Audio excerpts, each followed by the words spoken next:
In this lab, you will be separating a blue protein from your peptide unknown. You will start with a prepared column and a 96-well plate. Before you load your sample, wash your column with about 8 milliliters of a 10 millimolar ammonium acetate buffer. Drain the column to the point where the meniscus of the liquid is just touching the top of the column. Do not allow the gel to be exposed to air. This will cause bubbles to form that will ruin the column. You can add all your sample to the column. In general, you don't want to add a sample that is more than 1/10 the volume of your column, as this dilutes your sample too much. You will be collecting fractions in a 96-well microtiter plate. Make sure that it is a plate that can be read using UV. It will have the letters UV marked on the side of it. Cell A1 on the plate will be your blank. You will use a micropipette and place 300 microliters of ammonium acetate buffer in it. In cell A2 and beyond, you will be collecting your fractions. It is important to collect fractions that are as close to 300 microliters in each well. Begin collecting fractions once you add your sample to the column, moving down the row of the well plate. Once your sample has been loaded into the column, again, the meniscus of the liquid is just touching the top of the column, you can add about a milliliter of solvent and again drain into the column, all while you are still collecting fractions.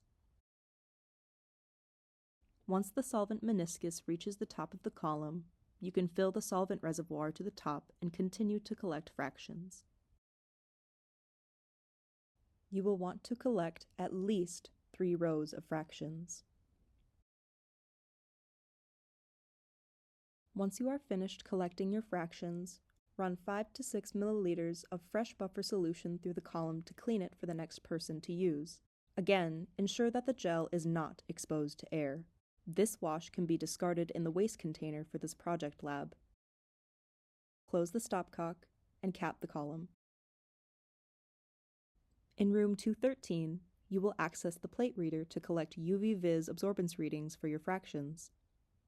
Your plate will be run at 280 nanometers and 260 nanometers, giving you 2 sets of data in the form of numbers. Fractions containing your unknown peptide can be combined in a pre-weighed round-bottom flask. Evaporate the solvent off using the rotovap. Remember to weigh your round bottom again.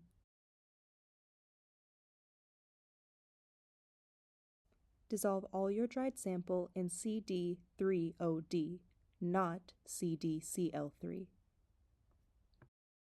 To collect GCMS data, start by adding about 5 to 7 drops of your dissolved NMR sample to a GCMS vial.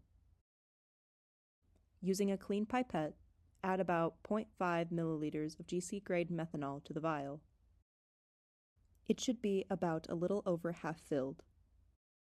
If not, add a little bit more GC-grade methanol. Crimp the cap onto the vial to seal it and write your initials on the cap. Fill in your sample information on the sample sheet for your assigned slot number. All of the rest of your sample goes into an NMR tube, which can be submitted. Be sure to select the correct solvent when submitting your data to the NMR. When analyzing your sample, make sure to look up where the 1H NMR signal for ammonium acetate shows up in deuterated methanol.